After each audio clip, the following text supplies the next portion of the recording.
बिस्मिल्लाहिर्रहमानिर्रहीम, अस्सलाम वालेकुम नाज़रीन। मैं मलिक शाह तारिक और आप देख रहे हैं एसपी न्यूज़ एक्टी चैनल। बहुत शुक्रिया इस वीडियो को देखने के लिए, आपने अपना कीमती वक्त निकाला। आखिरकार शेख रशीद और बिलावल भुट्टो के दरमियान सुलह हो चुकी है। इस वक्त शेख रशीद ने पाकिस्तान पीपल्स पार्टी को यूं समझे ज्वाइन कर लिया। इन दोनों के दरमियान मामलात बेहतरीन हो चुके हैं। कमर जमान कायरा, शीरी रहमान और शेख रशीद अहमद साहब के साथ जो एक अहम मीटिंग हुई, उसके बाद इन्होंने एक धमाकेदार जो प्रेस कॉन्फ्रेंस की है, इसने हिला के रख दी है। एक तरफ शेख रशीद साहब कहते हैं कि मैं इमरान खान साहब का बहुत बड़ा सिपाही हूँ, इमरान खान की इस जंग में आखिरी गेंद तक लड़ूंगा, इमरान खान को मैं किसी को तनहा नहीं छोड़ूंगा। एक तरफ शेख रशीद लाल हवेली को छोड़कर जमान पार्क में पक्के डेरे जमाए हुए हैं, और दूसरी तरफ अंदर खान शेख रशीद अहमद जो हैं ये मीटिंग्स कर रहे हैं, डील कर रहे हैं और अपना सियासी कैरियर जो है एक बार फिर महफूज करने की कोशिश कर रहे हैं। क्योंकि शेख रशीद अहमद साहब शतरंज के वो खिलाड़ी हैं कि इन्हें पता चल जाता है कि वक्त और हालात के सिमत जा रहे हैं और अब क्या होने वाला है। आज से काफ़ी टाइम पहले बाजवा साहब का एक इंटरव्यू रिलीज़ हुआ था, उसकी चंद सतरें जो हैं वो रिलीज़ हुई थी। उसके अंदर उन्होंने कहा था कि शेख रशीद अहमद साहब ने कहा है मुझे कि जो है इमरान खान जो है वो ठीक काम नहीं कर रहे या मुझे सियासी महफूज रास्ता दे, इस तरह की उन्होंने को बात की थी। तो अब पहले तो ये खबरें चलती रहीं कि शेख रशीद अहमद साहब मुस्लिम लीग नून के साथ राब्ते में हैं। तो ओवरऑल बात हमेशा यही थी कि शेख रशीद अहमद साहब के साथ पाकिस्तान पीपल्स पार्टी ने, आसफ अली जरदारी ने बहुत मेहरबानियाँ की हैं। जब शेख साहब के पास कुछ नहीं था, शेख साहब के पास अपनी गाड़ी नहीं थी, अपना घर नहीं था, उसके बाद इस्लामाबाद के अंदर अपनी कोई कोठी नहीं थी, तो तब ये तमाम तर चीज़ें आसफ अली जरदारी ने शेख रशीद अहमद साहब को दी, क्योंकि शेख साहब ने आसफ अली जरदारी से मांगी थी ये तमाम तर चीज़ें। और हमेशा से पाकिस्तान पीपल्स पार्टी, आसफ अली जरदारी और इनके लोग शेख रशीद अहमद साहब के साथ हमेशा से अटैचमेंट रही हैं। ना आसफ अली जरदारी शेख साहब के हवाले से या पीपल्स पार्टी शेख साहब के हवाले से कोई गलत बयान देती है, ना शेख साहब पीपल्स पार्टी या बिलावल भुट्टो के हवाले से कोई गलत बयान देते हैं।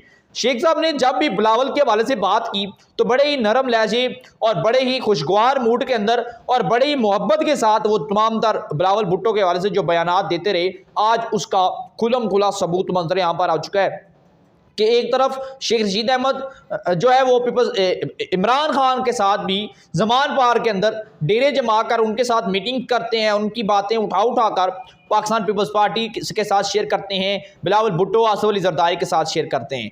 अच्छा, अब हुआ क्या हो इस सारे सूरत-ए-हाल की तरफ जाने से पहले कि किस तरह शेख साहब ने इमरान खान साहब को दगा दे दी, किस तरह शेख साहब ने इमरान खान को छोड़कर पाकिस्तान पीपल्स पार्टी के साथ डील कर ली। सबसे पहले उसका एक छोटा सा जो क्लिप है, जो वीडियो है कि क्या हो क्या रहे हैं ये लोग, कर क्या रहे हैं, किस तरह एक साथ तीनों मौजूद हैं, पहले वो वीडियो क्लिप देख लीजिएगा, इसके ऊपर फिर डिस्कस करते हैं। साथ चैनल को भी सब्सक्राइब कर लें, बेल आइकन के नोटिफिकेशन को प्रेस करें ताकि इसके बाद भी जो वीडियो आया करें वो भी आप तक पहुंचती रहे। वीडियो देख लें। आ जाओ शेख साहब, आ जाओ। अच्छा जी पैसे नहीं किए जा रहे, इसका इलाज तो देखिए बड़ा सिंपल कुलिया है। इलाज उसका यही है कि हम इलेक्शन की तरफ जाएं और इलेक्शन से निकात करके पॉलिटिकल स्टेबिलिटी आए।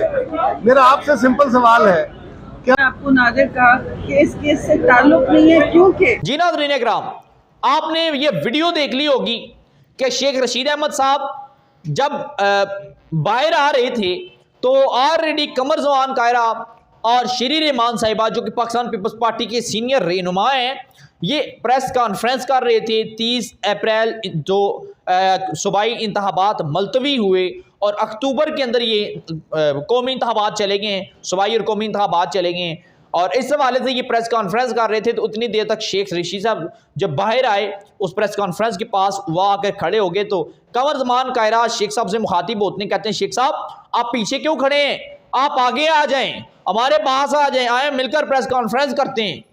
तो शेख साहब आहिस्ता आहिस्ता करके, हालांकि बात बड़ी हैरान की है कि पीपल्स पार्टी और पाकिस्तान तहरीक इंसाफ के दरमियान इख्तलाफात चोरों डाकुओं वाला है, एक दूसरे के खिलाफ जंग करते हैं, लड़ते हैं, गालम गलोच करते हैं, एक दूसरे के कपड़े उतारने और चीर फाड़ने की बातें करते हैं। और दूसरी तरफ इमरान खान साहब का हमायती, इमरान खान का अपना बंदा शेख रशीद अहमद वो पीपल्स पार्टी के साथ खड़ा है। तो इसका मतलब ये हुआ ना कि इन दोनों के दरमियान, शेख रशीद और पीपल्स पार्टी के दरमियान जो राहें हैं, जो दरवाजे हैं, ये आज भी खुले हैं। आज भी ये दोनों एक दूसरे के लिए हमदर्दियां रखते हैं। आज भी ये लोग एक दूसरे के लिए अंदर से एक ही हैं, अंदर से हाल अहवाल भी पूछे जाते हैं। और शेख रशीद अहमद साहब ने पाकिस्तान पीपल्स पार्टी के साथ ये एक मुआहदा भी कर लिया है कि ठीक है भाई, मैं इमरान की बातें आप तक पहुंचाऊंगा और आपने मेरे लिए यहाँ पर दरवाजे खुले रखने। तो आसिफ अली जरदारी के साथ शेख साहब की मुबैना तौर पर ये बात तय, ये बिलावल भुट्टो और बाकी लोगों के साथ ये बातें तय हो चुकी हैं कि शेख साहब अब पीटीआई को छोड़कर नून में भी नहीं जाएंगे, बल्कि पीपल्स पार्टी के साथ उनके रवाबत जो पहले थे वही रवाबत दोबारा बहाल हो चुके हैं। और इसके बाद शेख रशीद अहमद, कमर ज़मान कायरा और शीरी रहमान साहिबा जो हैं, ये उसके बाद प्रेस कॉन्फ्रेंस करते हैं और प्रेस कॉन्फ्रेंस में एक साथ खड़े होते हैं। और ये जो मैसेज लोगों की तरफ गया बड़ा हैरान कुन था। भाई लड़ते हैं बाहर आकर दुनिया के सामने लड़ते हैं, तो अंदर जाकर एक दूसरे के साथ एक है। तो शेख साहब ने ये जो फिल्म डाली है ना, ये बाजी पलट के रख दी है इमरान खान की। मैंने पहले बोला था आपको, मैंने पहले बोला था कि इमरान खान साहब जब तक इक़्तिदार के अंदर हैं तमाम लोग इनके साथ हैं। ये चढ़ते सूरज की पूजा करने वाली दुनिया है, ये लोग हैं। और ये आहिस्ता आहिस्ता करके ये अब इमरान खान साहब को तनहा छोड़ देंगे। शहबाज गिल साहब भी फरार हो जाने वाले हैं या हो चुके हैं। उसके बाद प्रिजलाई साहब भी, ये भी इमरान खान साहब को छोड़ के जाने वाले हैं। उस्मान बुज़दार ये भी बाहर जाने वाला है। शेख रशीद साहब ने पीपल्स पार्टी के साथ राहें बना ली हैं।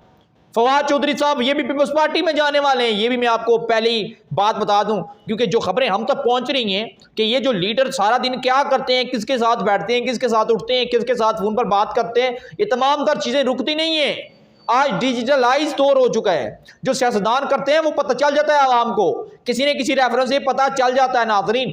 तो ये तमाम तर लोग इस वक्त राब्ते में, अगर कोई खड़ा होगा इमरान खान के साथ तो शायद शाह महमूद कैशी और असद उमर ही बचें। तो बाकी लोग आहिस्ता आहिस्ता करके जिस जमात से आए थे वो उसी जमात के अंदर वापस जाने वाले हैं। आरफ अलवी साहब पाकिस्तान पीपल्स तहरीक इंसाफ के रहनुमा हैं, जो कि इस वक्त सदर पाकिस्तान है, वो ऑलरेडी इमरान खान साहब को अंदर से छोड़ चुके हैं। यास्मीन राशिद साहिबा वो ऑलरेडी इमरान खान साहब के बयानिए और इमरान खान साहब की बातों के सख्त खिलाफ हैं। यानी कि इमरान खान साहब तनहा होने जा रहे हैं और अब कोई दूसरा रास्ता नहीं बचा। हालांकि कमर ज़मान कायरा ने उस प्रेस कॉन्फ्रेंस के अंदर कही कि 30 अप्रैल को इंतखाबात मुलतवी हुए हैं। इमरान खान साहब का बयानिया है कि 30 अप्रैल को इंतखाबात हो सुवाई, जबकि शेख साहब पीपल्स पार्टी के बयाने के ऊपर काम कर रहे हैं। कहते हैं कि अब 30 अप्रैल को इंतखाबात नहीं होंगे, बजाय उन्हें ये कहना चाहिए, इन्हें कहना चाहिए शेख साहब को कि 30 अप्रैल को इंतखाबात होंगे, इमरान खान साहब की हदायत पर हम लोग बाहर निकलेंगे, इलेक्शन होंगे। बल्कि कहते हैं नहीं, मैं और काम करूंगा, मैंने एक शादी पर जाना है अवैस कहने की, मैं वहां पर जाऊंगा, इंतखाबात मुलतवी हो चुके हैं। यानी कि अब तमाम तर लोग आहिस्ता आहिस्ता साइड और होना शुरू हो चुके हैं, साइड पर होना शुरू हो चुके हैं। क्योंकि जो सियासतदान होते हैं ना, जिन्होंने इस मुल्क के अंदर सियासत की होती है कई सालों तक, उन्हें पता चल जाता है कि अब हालात किस नोयत की तरफ जा रहे हैं। और इमरान खान के हवाले से जो हालात हैं ये नहायत ही संजीदगी की तरफ जा रहे हैं। इमरान खान साहब की गिरफ्तारी भी मुतवक्का है, और एक बार गिरफ्तारी होगी तो फिर याद रखिएगा अभी तो 101 केस हैं, फिर इमरान खान साहब के ऊपर 302 केस भी बनेंगे। हमारे पास जो अपडेट पहुंची थी आपके साथ शेयर की। आप क्या राय देते हैं सारे सूरत हाल के बाद, शेख साहब की इस वीडियो के बाद? कमेंट सेक्शन में बताइएगा। अपनी दुआ में याद रखिएगा। हमें दीजिएगा इजाजत। अल्लाह हाफिज़।